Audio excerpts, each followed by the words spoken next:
Sure, you have pretty good hearing.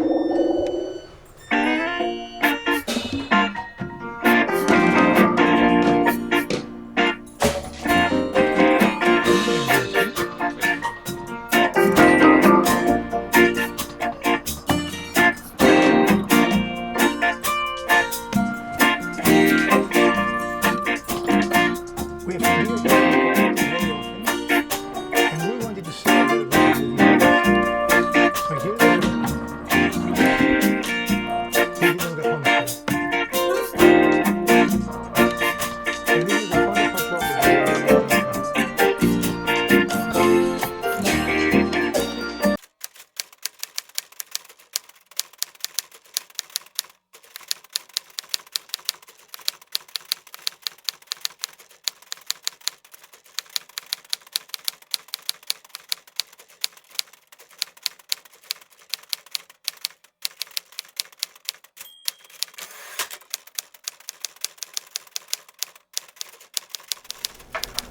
Hello friends, and welcome to another episode of the Urban Homesteading channel, Wednesday Quickies edition.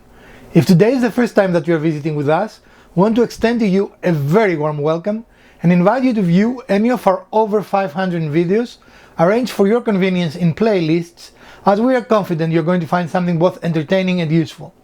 If you have been here before but you have not subscribed, what are you waiting for? Do subscribe. If today is your birthday, we want to wish you a very happy birthday. So today we're going to tackle a very simple but very useful project that will improve the quality of your living and provide nice extra storage for very limited or potentially even zero cost. We're here in the apprentices room, and we have an old style closet shelf which doesn't really provide what we need for our space. So we're going to remove it, and we are going to relocate it on the top here of the trim. Now the reason we're going to do that is because we know that there are structural elements right and left of the trim, so we know we can have good connections here, and also we know that there is a structural element or above here, so we're going to create some pocket holes to attach it on the top, and then we have some brackets that we purchase. And if you don't want to purchase the brackets and make this a zero cost, you can actually make brackets using wood, right? So you can keep that to zero cost. We chose to get some brackets to give it a little more of an industrial modern look while keeping it rustic. So we're going to go on and remove the shelf, and we're going to be right with you. So we're set up here with a portable Craig jig, and this is going to be the top of our shelf, so the Craig jig screw holes will not show, they will be invisible. So we're going to make the holes here, and the goal is to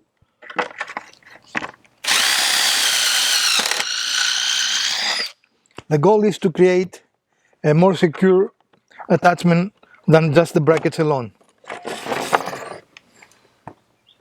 Okay.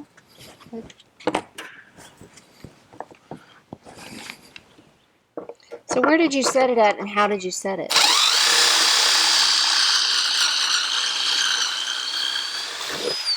This is a 3/4 thickness, and on the Craig's screws, that's the important thing, is the thickness of the piece. So here, the thickness of the board is 3/4 inch. Right. So that is the setting you use on the Craig jig. Correct. Okay. And we arbitrarily, there is no reason for it, but we chose to make 5 screw holes, I think, right?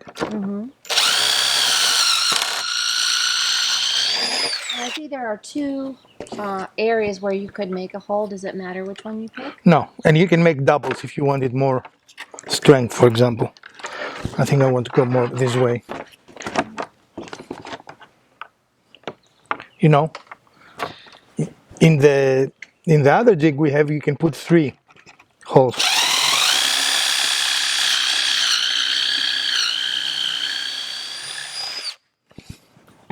And we have 3, 4, and we're going to do one more.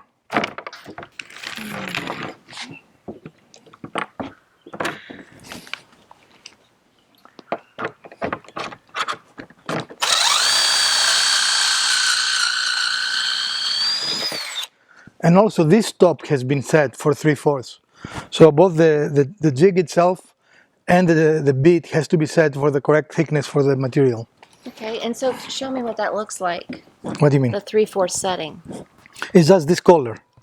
It has a measure in the jig itself, in the case that you set it. Here on the So you back, know where to put the collar based on the right. setting in the jig. So here is the back. I don't know if it will be visible, but it says 3/4. There's an arrow that says where you set it. This is a movable thing, right? I see the line across the top ellipse that says 3/4, I think. Here, there is an arrow. Yep. Okay. And then if we go to the jig itself, there is a scale here. Can you grab the drill for me? Thanks. And you actually put the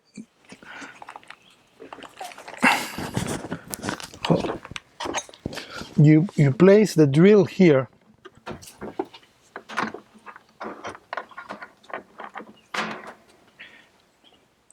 and you look at the scale where the 3/4 is, and Yep.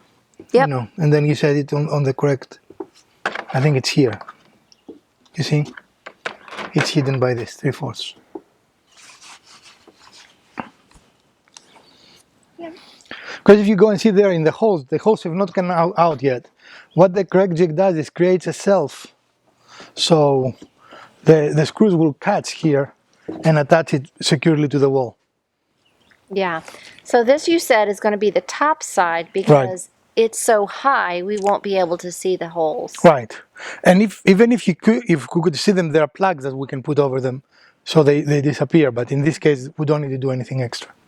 And why is it important to use a pocket hole like this? Well, because we're trying to connect this side to the wall. Well, either you have to go all the way through, which is ridiculous, right? Right, that's 12 inches. Where the pocket hole creates a shelf. I don't know how easy it is to see, but it creates a shelf here so that the screw will sit on and tightly connect this to the wall. And it's a pretty secure connection, right? I mean, Yes, it is, very and sturdy. you can use other screws. I always use the correct screws. They are special screws because they are designed to have a flat head, as you can see here, that sits on the shelf that the jig made and pull very securely towards the wall. Okay, so it's also got like a collar almost on the screw to kind of hold it in place. Which is the correct size for the shelf that it made. So, and Craig makes different size of material, screws. Okay. This is a 1.5 inch that should allow us to go through the drywall to the wood All right. behind it. And you're holding something else. What is that? This is just a 0 bit because this is what they use. It's a number 2 actually, sorry. It's a square screw. It doesn't have a Phillips or a straight or a hex. All right. So it does require a special driver Right. to fit that type of screw. And it comes with the kit? Right. The kit has everything you need in it. And I like to put it back. So next time I need to use it, everything is here. And I'm not looking for it.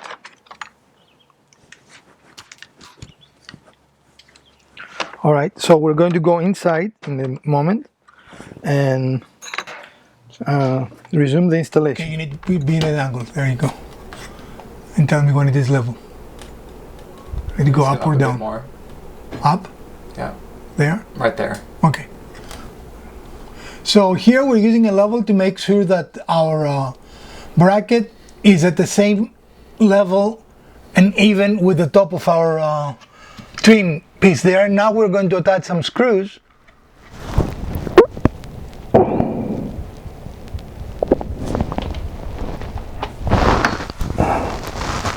Can you grab this? Oh, no.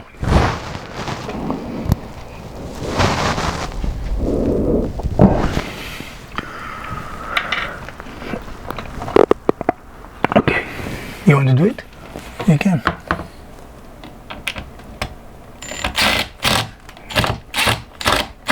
Let me do it. Okay. Let me see.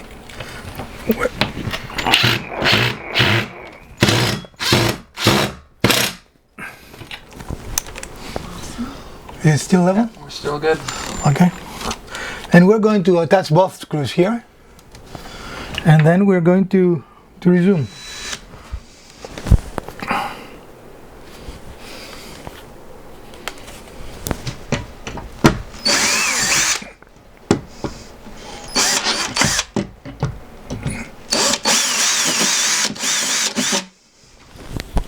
This wants to be rather hard. And Nick, if you want to give me 2 small screws, those are long. I had 2 here that are small.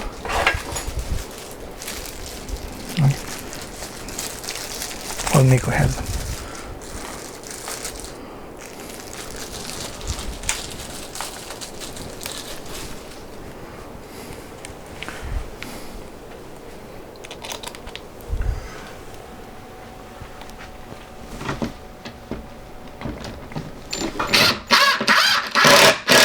Okay, one more.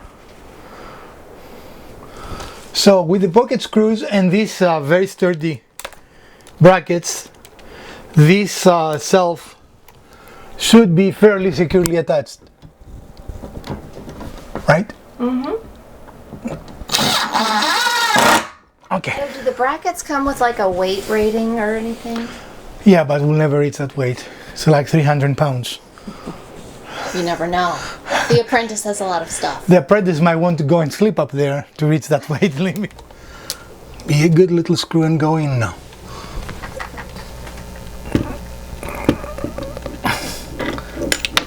Or not. Alright friends, and here we are with the assembled shelf.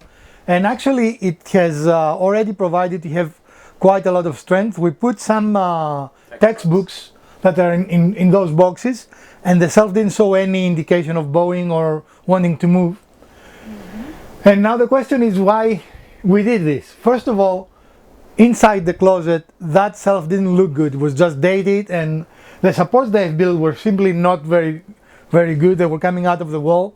And every time you put something on that shelf in the closet, it wanted to fall off. Right, apprentice?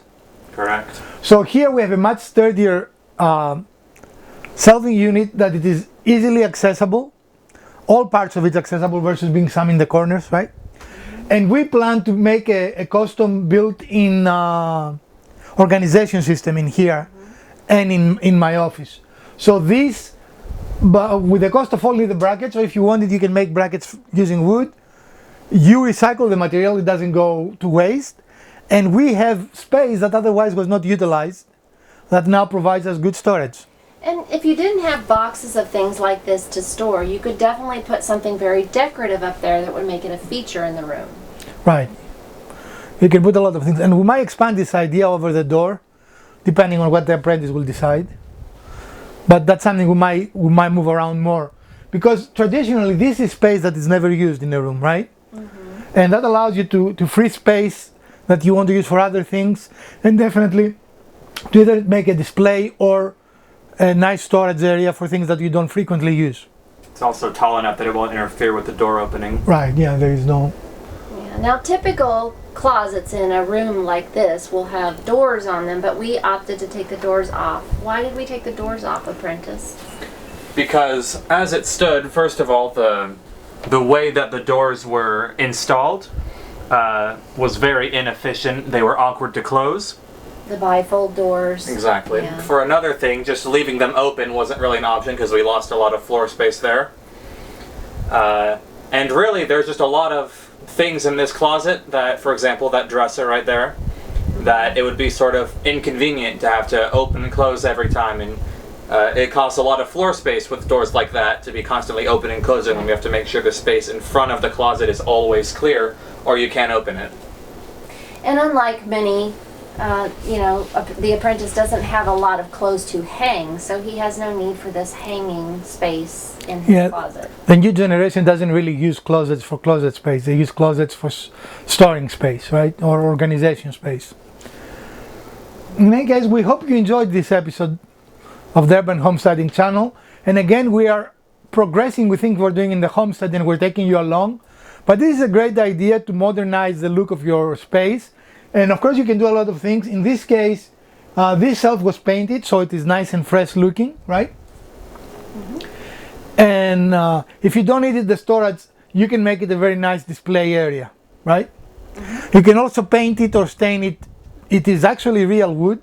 That was the good thing. This is not cheap particle board, and it just didn't make sense to throw it away. Correct? Right. So we reused it. If you did like this episode, we'll ask you to give us a thumbs up. If you didn't, the other button works as well. Share, like, subscribe if you have not done so, and let us know what you would like to see in future episodes of the Urban Homesteading channel. From the Wizard, Mrs. Wizard, the Apprentice, and the Urban Homesteading channel, we wish you a great week. Stay safe, wash your hands, wear your mask, and we're going to see you on the weekend with a project. Farewell, friends.